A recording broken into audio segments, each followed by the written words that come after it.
I'm Mark Reynolds. In 2020, I stood in Vancouver International Airport with my mother Helen, both of us wearing masks, our eyes scanning the sparse terminal as we waited to board Flight 203 to Tokyo. The world was a mess. COVID-19 had turned Canada into a pressure cooker of restrictions, hospitals overflowing with patients, streets empty under lockdown orders. Japan seemed like a safer haven, a place where we could breathe easier, start over, away from the suffocating fear of infection.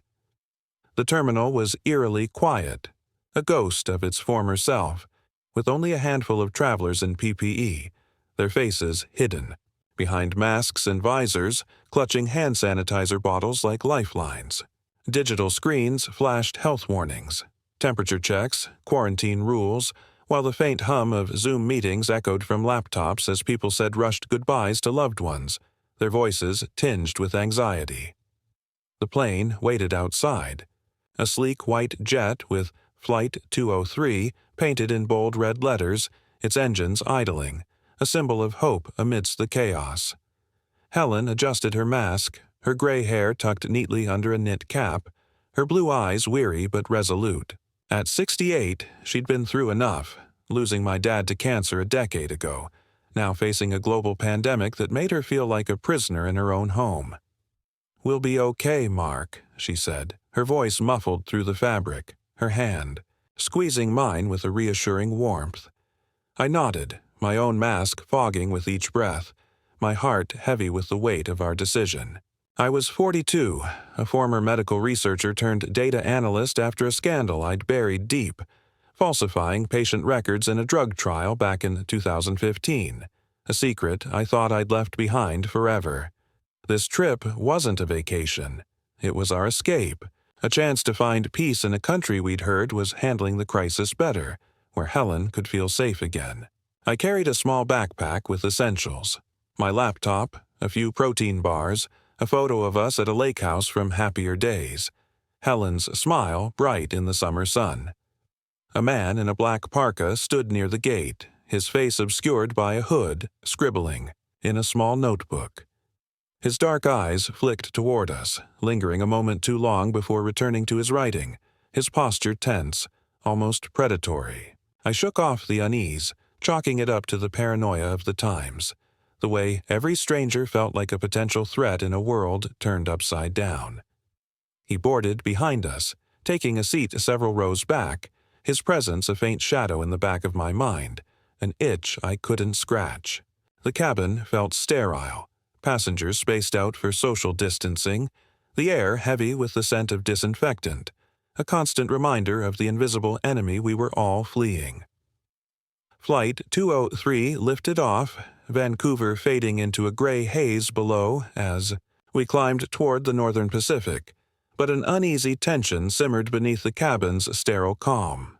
I adjusted my mask, the elastic straps digging into my ears, the fabric fogging with each breath, a constant irritation that mirrored the anxiety gnawing at my gut. Helen sat beside me, her knit cap pulled low over her gray hair, her blue eyes distant as she stared out the window, though I knew she wasn't really seeing the clouds. She'd always been my rock, through my dad's death, through my career collapse after the scandal, and now through this pandemic that had turned our lives upside down. At 42, I was supposed to be the one protecting her. But here we were, fleeing Canada for Japan, chasing whispers of safety in a world gone mad. The cabin was a stark reflection of 2020's new normal, passengers spaced out to enforce social distancing, their faces hidden behind masks, some wearing plastic visors that caught the dim cabin lights. A man a few rows ahead was on a Zoom call, his voice low and tense as he discussed quarantine protocols with a colleague, his laptop screen casting a faint glow. A young woman across the aisle listened to music through her earbuds, the faint beat of Taylor Swift's Shake It Off leaking out, a remnant of a world that felt so far away now. Flight attendants moved cautiously through the aisles, their navy uniforms covered by disposable aprons, gloves, and masks. Their voices, muffled as they handed out sealed water bottles instead of meals, repeating reminders to keep masks on at all times. A small TV screen on the bulkhead played a looped PSA about hand-washing, the cheery voice jarring against the heavy silence that blanketed the cabin. The man in the black parka sat several rows back, his hood pulled low, his pen moving quickly, over his notebook. His dark eyes flicked up occasionally, locking on us for a moment before dropping back to his pages, his posture rigid, almost as if he were waiting for something. Was he just another anxious traveler? Or was there something more sinister in his gaze? I pushed the thought aside, not wanting to worry Helen, who was already on edge from months of isolation, her hands trembling slightly as she clutched a crumpled in-flight magazine she wasn't really reading. The hum of the engines was steady, but a faint jolt rippled through the plane, a sharp dip that sent a murmur through the passengers, a few masks slipping as people gasped in surprise. The engines whined, their pitch shifting just enough to prickle the hairs on the back of my neck, a sound that felt wrong, out of place. The sky turned black as coal around Flight 203, clouds churning with a ferocity that seemed alive, swallowing every trace of light as if the sun had never existed. I gripped my armrest, the plastic slick with sweat, my heart pounding so hard I thought it might burst through my chest. Helen clung to my hand, her knit cap slipping back, revealing her gray hair, her blue eyes wide with terror as she looked at me, her mask fogging with each panicked breath. The cabin shook violently, a deep rumble vibrating through the walls, passengers frozen in their seats. A man dropped his phone, its Zoom meeting still running. A woman clutched a sanitizer bottle, her lips moving in a silent prayer. The overhead. Lights flickered, casting eerie shadows, the captain's voice slicing through crackling static. Severe blizzard ahead. Brace for emergency measures. The words were a death knell, stripping away any hope of a safe landing. Helen's voice trembled through her mask. "Mark, we're not going to make it, are we?" I wanted to lie, to tell her we'd be fine, but the plane lurched hard. A tray. Cart slamming into the aisle, spilling water bottles across the floor. A flight attendant stumbled, her Navy uniform and apron catching on a seat, muttering about ice buildup on the wings. The man in the black parka sat rigid, his notebook open, pen scratching furiously as if racing against time. His dark eyes darted between the window and the cockpit door, and he leaned toward a flight attendant, his voice low but sharp, gesturing with a clenched fist. The flight attendant nodded, hands trembling, hurrying forward as the plane tilted. Again, a sickening drop drawing gasps and a scream from a woman ahead, her visor fogging with her panicked breaths. The engines whined, a high-pitched screech tearing through, followed by a bone-rattling thud, metal and ice colliding. Passengers cried out, a man shouting, "What's happening?" Lights blinked, plunging us into darkness before stuttering back, casting a flickering glow over terrified faces, eyes wide, mouths open behind masks, hands grasping seats. Helen buried her face in my shoulder, shaking, whispering, "I love you, Mark." I whispered back, "I love you too, Mom." But the words felt hollow against the chaos. The storm became a merciless predator, its icy claws tearing at flight. 203, snow and hail hammering the fuselage like 1,000 bullets, each strike a thunderous assault. My chest burned, sweat soaking my shirt, every jolt of the plane a sledgehammer to my bones, threatening to tear us apart. Passengers were paralyzed. A woman's prayers turned to wails, her sanitizer bottle slipping from her hands. A man's laptop clattered to the floor, his Zoom call cutting off mid-sentence. The cabin lights sputtered, plunging us into flickering. Chaos. The captain's voice a desperate shout through the static. "Brace for impact." Fear was a noose, choking out any hope of survival. The plane dove, a gut-wrenching plummet sending my stomach into my throat, luggage crashing from overhead. Bins, plastic trays shattering in the aisle.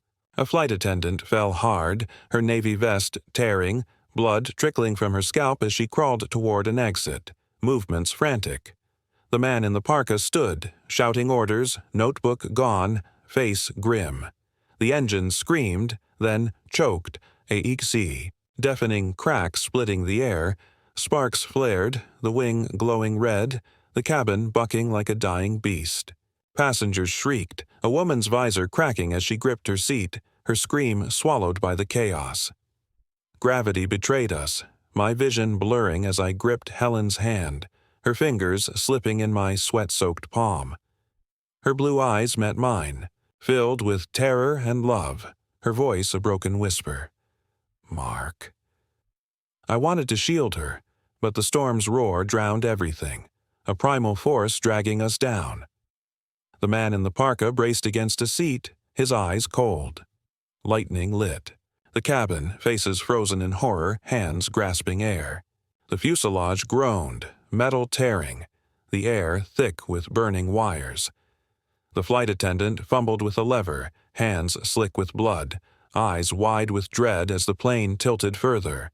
The storm's roar deafened, claiming us. I held Helen's hand, her pulse fading, her warmth the last thing I felt as darkness took us. Flight 203 crashed into a Siberian taiga forest, the impact shattering my world. Metal screamed as the fuselage carved through snow-laden pines, my seatbelt slicing my chest, pain a faint echo in chaos. Glass exploded, shards like icy daggers, seats tearing free in twisted steel. A wing ignited, flames lighting the snowy night, smoke and pine sap choking the air. The captain's voice vanished in a wail of crumpling metal, screams fading. The wreckage halted, nose buried in a frozen embankment, cockpit crushed against ice-covered rock, frost on shattered windows. The tail broke against ancient pines, branches splintered into spears. The taiga was a frozen hell, endless snowdrifts, towering evergreens, hidden crevasses, frozen streams. A derelict Soviet research station loomed, rusted walls half buried, entrance marked with Cyrillic warnings and symbols, fractured stars, skeletal hands, etched in ice. Air was 30 degrees, aurora borealis casting an eerie glow, wolf howls echoing. I staggered to Helen's seat, jacket shredded, arm bleeding, empty, her knit cap bloodied in snow. Grief tore me, my scream echoing, swallowed by wind. I clawed debris, hands tearing, but nothing, only icy silence. Survivors stumbled. A woman clutched her hand, sobbing. Sophie, a teen, froze, face pale. The man in the parka, Victor, checked pulses, grim. A man lay dead, first death, chest impaled, blood frozen, eyes staring at Aurora, twisting my gut. I retched, hands trembling. Victor barked, "Stay together." Sophie's gaze met mine, hollow. Wind howled, snow rising, ground trembling. The taiga was a grave, its secrets deadly. Wreckage lay in the taiga, nose buried, flames gone. I shivered, arm oozing blood, cold biting at 35 degrees. Pines loomed, ground a maze of crevasses. The station's walls held symbols, stars, hands, warning of dangerous experiments. Hunger gnawed, my stomach a hollow void, lips cracked, each breath a knife in my chest. Survivors scattered. A woman sobbed, her hand frostbitten and swollen. Sophie huddled against a tree, her breath frosting in the frigid air, her eyes darting, nervously. Victor, his parka smeared with blood, checked pulses, his voice a harsh rasp. "We need shelter, now." Grief crushed me. Helen's gentle smile, her steady hand, gone forever. I sank to my knees in the snow, clutching her knit cap, its gray wool stained with her blood, tears freezing on my cheeks as the cold seeped deeper into my bones. A man, wild-eyed, tried to eat frozen moss he'd scraped from a rock, his lips turning blue as he convulsed. Second death, his body slumping into the snow, his final gasp a cloud of frost, his lifeless eyes staring at me. a nightmare I couldn't unsee. I retched, my stomach empty, the sight burning into my mind like a brand. Another survivor, a woman, screamed as frostbite claimed her fingers, her hands blackening at the tips. Third death, her cries fading into a whimper as I watched. Helpless, the snow soaking up her blood, turning it into a grotesque red slush. Victor led us to the research station, its rusted door creaking open to reveal a dark interior. Overturned tables, shattered vials, frozen papers scattered across the icy floor, their Cyrillic script faded but ominous. A corpse sat slumped in, a chair, frost glittering on its decayed skin, a silent witness to our arrival. The cold seeped through the walls, our breath frosting in the air, fingers numbing as the blizzard howled outside, sealing us in this frozen tomb. Days blurred in the taiga, the blizzard burying the station under a shroud of snow, the temperature plunging to a bone-shattering 40 Kökenstekursyn. I huddled in a corner, my jacket a tattered rag, my arm festering with infection, pus seeping through makeshift bandages, fever burning through me like wildfire. The station was a mausoleum. Shattered vials, frozen papers, the corpse in the chair staring with hollow eyes, frost glittering on its decayed skin. The air grew thick with a chemical stench, the aurora borealis casting eerie shadows through. Cracked windows, while the wolves' howls grew closer, their shadows pacing just beyond the buried door, their hunger a palpable threat. Hunger was a merciless tormentor, my stomach a hollow void, my lips bleeding, my vision swimming with delirium. Survivors broke. Sophie's cough turned to a wet rattle, her face gray, her voice a whisper. They're watching. The shadows. Fourth death, blood trickling from her mouth as her body slumped against the wall, her final breath a frosted cloud, her eyes staring blankly as I watched, my heart a lead weight in my chest.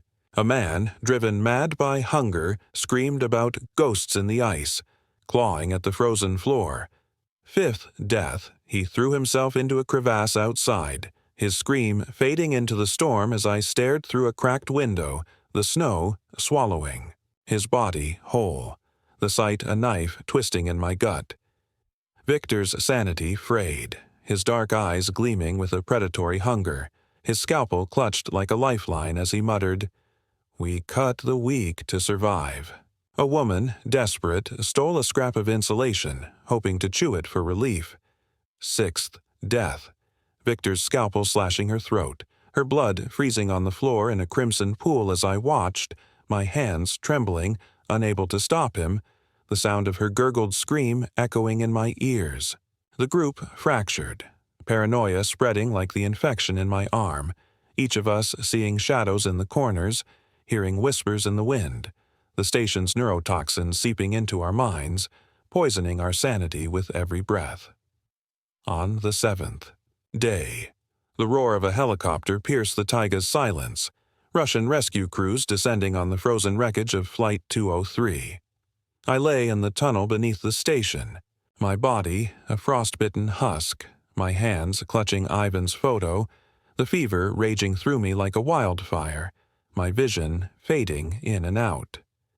Medics in heavy coats hauled me out, their voices distant, their faces blurred as they carried me through the snow. 10 bodies had already been recovered, their remains frozen in the icy expanse. Helen among them, her knit cap the only piece of her I had left, its gray wool still stained with her blood, a relic of the mother I'd failed to save. The station stood as a silent tomb, its tunnels exhaling their poison, the wolves retreating into the snowy depths as the sound of the chopper's blades faded into the wind. I woke in a hospital in Yakutsk, the sterile room filled with the hum of machines, the walls cold and unfeeling, the stench of antiseptic burning my nose. A medic stitched my arm, her voice flat. "You're the only survivor." The words were a glacier, crushing what little remained of my heart, leaving it as cold as the taiga I'd escaped. A rescuer handed me Ivan's notebook, its pages stained. with Victor's frozen blood, a grim artifact from the nightmare we'd endured. Inside was a photo. Ivan Petrov, the colleague I'd killed in 2015 to cover my fraud, falsifying patient data in a drug trial that cost lives, a secret I thought I'd buried. A note in his handwriting read, Flight 203, S-17 exposure, Reynolds, punishment. My fraud had caught up with me. Ivan had sabotaged the plane, ensuring we'd crash in this frozen hell, his death in the wreckage a final act of vengeance to make me suffer for what I'd done. The truth was a weight I couldn't bear, my guilt a storm that would never relent. Helen's death a consequence of my sins. In 2025, I'm 47, gray-haired, standing in a Vancouver cemetery. Helen's grave before me, her knit cap in my hands, its bloodstains faded but never gone. I rebuilt a clinic with restitution money, a hollow penance for the lives I'd destroyed, the laughter of patients a ghostly echo of Helen's voice, a reminder of what I'd lost. The taiga haunts my dreams, the station's symbols, the shadows. In the ice, Ivan's face staring back at me, a specter of my past. Helen's love is the only warmth I have left, a fading ember in the darkness. But the crash, the cold, the madness, they're my sentence, a frozen shadow I'll never escape, a burden I'll carry until my last breath.